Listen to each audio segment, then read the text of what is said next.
నమస్తే అండి అందరికీ కూడా.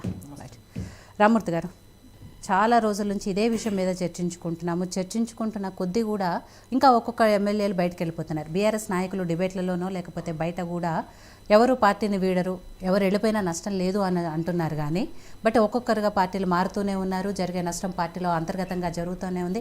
ఇంకా చాలామంది వెళ్ళిపోతున్నారు కాబట్టి చివరికి ఆ పార్టీలో 5గురే మిగులుతారు అంటున్నారు. ఆ 5గురు ఎవరు ఏంటి అనేది చర్చ జరుగుతుంది. ఇవాళ కొన్ని పేపర్లలో కూడా అదే వార్త గురించి వచ్చింది. కాబట్టి అసలు ఏంటి బీఆర్ఎస్ పార్టీలో ఏం జరుగుతుంది? కేసీఆర్ గారే ఆపినా కూడా ఎందుకు ఎమ్మెల్యేలు ఆగకుండా కాంగ్రెస్ పార్టీలో జాయిన్ అవుతున్నారు? అందరికీ నమస్కారం. యోయో టీవీ ప్రేక్షకులకు, నాతోటి డిబేట్లో పాల్గొంటున్న పెద్దలకు అందరికీ నమస్కారం తెలియజేస్తూ, నిజంగా ఇదైతే మాకు కొంచెం ఇబ్బందికరమైన పరిస్థితే. అంటే అధికార పార్టీ అధికారం నుంచి పోవడమే, అధికార దాహంతో ఉన్న కొంతమంది ఖచ్చితంగా పార్టీలు మారుతారు. అందులో కొంతమంది మా పార్టీల నుంచి కూడా పోవడం, ఇది ఉద్యమ పార్టీ. వాస్తవానికి కేసీఆర్ గారు ఒక్కడే మొదలైన పార్టీ. ఇలాంటి ఒడిదుకు వైఎస్ రాజశేఖర రెడ్డి గారి టైంలో కూడా మేము అనుభవించాము. మా పార్టీనే లేకుండా చేయాలని చూసిన టైం నుండి, ఎన్నో కష్టాల నుండి, ఎన్నో ఒడిదుడుకుల నుండి చంద్రబాబు నాయుడు గారిని కానీ వైఎస్ రాజశేఖర రెడ్డి గారిని కానీ ఉద్దండుల్ని తట్టుకొని పోరాడి ఒక మహాసముద్రంగా తయారు చేసిన పార్టీ. ఇందులో ఎవడో ఒకరు 10 మంది పోయినంత మాత్రాన ఈ బీఆర్ఎస్ పార్టీకి ఒరిగేదేం లేదు. మీరు ఇంతకుముందు అన్నట్టు చాలా చేతగానే దద్దమ్మలు, అంటే కొంచెం రాజకీయ బ్రోకర్లు అంటారు వీళ్ళు. ఎక్కడ అధికారం ఉంటే అక్కడికి వెళ్ళిపోతూ ఉంటారు. కానీ కరుడు కట్టిన ఉద్యమకారులు చాలా బ్రహ్మాండంగా మెరికల్ లాంటి వాళ్ళు ఉన్నారు. స్క్రాప్ లాంటి వాళ్ళు పోయినా కానీ బీఆర్ఎస్ పార్టీకి ఒరిగేదేం లేదు, ఇబ్బంది ఏం లేదు. ఇంకా గొప్ప నాయకులు, ఉద్యమకారులు అసలు వేదికల మీదకి ఇప్పుడు వచ్చే అవకాశం ఉన్నది. వాళ్ళకు మంచి అవకాశాలు కూడా దొరికే అవకాశం ఉంది. కాబట్టి మెరికల్ లాంటి ఉద్యమం పార్టీని ఎట్లనైతే పెంచుకున్నారో, తమ ప్రాణాల కంటే గొప్పగా పెంచుకున్న ఉద్యమకారులు ఇప్పుడు మంచి వేదికల మీదకి వచ్చి బీఆర్ఎస్ పార్టీని గొప్పగా పెంచుకుంటారు. ఇలాంటి వాళ్ళు పోయినంత మాత్రాన బీఆర్ఎస్ పార్టీకి ఒరిగేది ఏం లేదు. కేసీఆర్ గారు ఎక్కడనో బాధపడుతున్నారు, ఎక్కడనో ఇబ్బంది పడుతున్నారు. చాలాసార్లు అన్నారు, మీరు పోవాలనుకుంటే పోండి, ఇక్కడ ఒక శక్తివంతమైన నాయకత్వం తయారు చేసి ఉన్నది, 65 లక్షల మంది సభ్యత్వం ఉన్నది. సరే, మొన్న కొంత చిన్న ఒడిదుడుకులు జరగవచ్చు. పార్టీ అన్నప్పుడు కలుపు ఓటములు కామన్. బీఆర్ఎస్ పార్టీ అన్నింటినీ చూసి వచ్చింది కదా. ఏదో మేము పోటీ మేము ఉన్నప్పుడు, మేము ఉద్యమంలో మొదటి రోజు నుండి ఈ రోజు వరకు 2001 నుంచి ఉన్నాం. మేము ఏదో పోరాటం చేసేటప్పుడు మేము ఎమ్మెల్యేలు అవుతాం, మేము ఎంపీలు అవుతాం, మేము మంత్రులం అవుతాం, తెలంగాణ రాష్ట్రం వస్తుంది అని మేము ఎప్పుడు అనుకోలేదు. కేసీఆర్ గారి పోరాటం, ఆయన సావు నోట్లో దాకపోయి తెలంగాణ రాష్ట్రం తేవడం, చాలామంది పదవులకు రావడం, అక్కడక్కడక్కడ ఉన్న వాళ్ళందరూ ఈ పార్టీలోకి వచ్చి మేము గొప్పవాళ్ళం అని చెప్పి కేసీఆర్ గారిని నమ్మించి మోసం చేసిపోయేటోళ్ళు దుర్మార్గులు ఉన్నారు. అలాంటి వాళ్ళతోటి బాధపడాల్సిన అవసరం ఏమున్నది? అలాంటి వాళ్ళు పోతూనే ఉంటారు.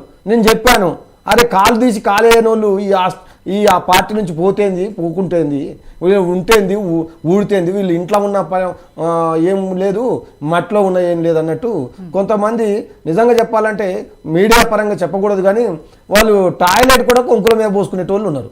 వాళ్ళ వల్ల ఈ పార్టీకి ఒరిగేదేం లేదు. పోయిన పీడ పోయింది, పోయిన వాళ్ళు ఒక్కొక్కరు కూడా పైకి కూడా పోతున్నారు. నేను చెప్తున్నానుగా, బీఆర్ఎస్ పార్టీని వదిలిపోయి పార్టీని మోసం చేసిన వాళ్ళు 2 చేతులు ముఖం మీద పెట్టుకొని ఏడ్చే రోజులు వస్తాయి. ఇది గుర్తుపెట్టుకోండి. ఎందుకంటే ఒక ఉద్యమకారుడిగా ఒక బలమైన బాధాకరమైన హృదయంతో మాట్లాడుతున్నాం. ఈ పార్టీలో మాకు రావాల్సిన హక్కుల్ని తీసుకున్నారు, మాకు రావాల్సిన సీట్లు తీసుకున్నారు, గెలిచారు. గెలిచిన తర్వాత కన్నతల్లి లాంటి పార్టీని వదిలిపోతున్న ఈ దుర్మార్గులని ఖచ్చితంగా అక్కడ కూడా నేనేమంటున్నా కాంగ్రెస్ పార్టీ వాళ్ళని, అయ్యా మీ పార్టీల నుంచి మా పార్టీలకు వచ్చినప్పుడు అందరు కలిసి రాజ్యాంగబద్ధంగా వచ్చారు, రాజ్యాంగబద్ధంగా ఈ పార్టీలో కలిపారు. కానీ కేసీఆర్ గారు చాలా రాజ్యాంగాన్ని లోబడి తీసుకున్నారు. మీరు రాజ్యాంగాన్ని తుంగలో దొక్కుతున్నారు. మీరు తెచ్చిన చట్టాన్ని 1985లో మీ రాహుల్ గాంధీ గారి తండ్రి రాజీవ్ గాంధీ గారు తెచ్చిన చట్టాన్ని మీరు తుంగలో దొక్కుతున్నారు. మీరు రాజీనామాలు చేయకుండా వస్తే కాల్చి చంపుతామన్న, రాళ్లతో కొట్టి చంపనన్న మీ మాటలు మీరు పట్టించుకోవడం లేదు. కాబట్టి ఒకటి, మీకు అభద్రతా భావం. ఒకవేళ వాళ్ళని తీసుకోకుంటే మా పార్టీ నుంచే మీ పార్టీలోకి వస్తారనే ఒక అభద్రతా భావంలో ఉన్నారా? మీ మంత్రుల మీద మీకు నమ్మకం లేదా? మీ ఎమ్మెల్యేల మీద మీకు నమ్మకం లేదా? మీకు ఓట్లు రాలేదు, సీట్లు రాలేదు అంటున్నారుగా. మరి పోటీ చేస్తే గెలవలేము, రాజీనామా చేస్తే మళ్ళీ గెలవలేదు అనే ఒక భయంతో మీరు అలా ఉన్నారా? మాకు తెలియాల్సిన అవసరం ఉన్నది. కాబట్టి మీరు చేసే శాస్త్రాలు ప్రజలకు అర్థమైంది, ప్రజలు చూస్తున్నారు. ఖచ్చితంగా బీఆర్ఎస్ పార్టీ ఒక ఉప్పెనలాగా ముందుకొస్తుంది, గర్జించి ముందుకొస్తుంది. ఏదో మేము పడిపోయి ఏడిచి ఏదో బాధపడి ఇబ్బంది ఉండదు మాకు. ఎందుకంటే మేము పోరాటాలు చేసిన వాళ్ళం, పోరాటాలతోటే పెరిగిన వాళ్ళం, పోరాటాలు చేసి ఇంత స్థాయికి ఒక రాష్ట్రాన్ని సాధించి రాష్ట్రంలో 10 సంవత్సరాల అధికారంలో ఉన్న వాళ్ళం. కాబట్టి మాకేమి ఇబ్బంది లేదు. ఇలాంటి ఎదవలు ఎంతమంది పోయినా మాకేమి ఇబ్బంది లేదు. మీ పార్టీలో ఉన్నప్పుడు మాత్రం గొప్పోళ్ళు బయటికి వెళ్ళిపోగానే మా పార్టీకి ఎవరు వచ్చారు? ఇప్పుడు వచ్చిన వాళ్ళందరూ దాదాపు ఒక్కరిద్దరు తప్ప దాదాపు ఆ పార్టీ నుంచి వచ్చిన చేర్చుకున్నారు కదా మరి అవన్నీ అందుకే ఈ మొన్న కేసీఆర్ గారు హరీష్ రావు గారు కూడా అన్నారు, మళ్ళీ ఈ పార్టీ నుంచి పోయిన వాళ్ళు రేపు అధికారంలోకి వచ్చినాక కాళ్ళు మొక్కినా కానీ తీసుకోమని చాలా క్లియర్గా చెప్పారు. నిజం కూడా అదే జరుగుతుంది.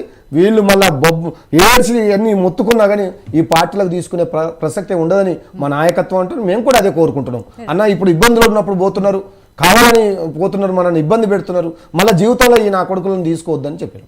అదే స్థాయిలో పార్టీ కూడా నాయకత్వం ఉన్నది. ఖచ్చితంగా ఆ స్థాయిలో మేము పోతాం. మేము ఇంకా ఒక శక్తివంతమైన ఉద్యమంలాగా తయారు చేసుకొని బీఆర్ఎస్ పార్టీని పెంచుకోవడానికి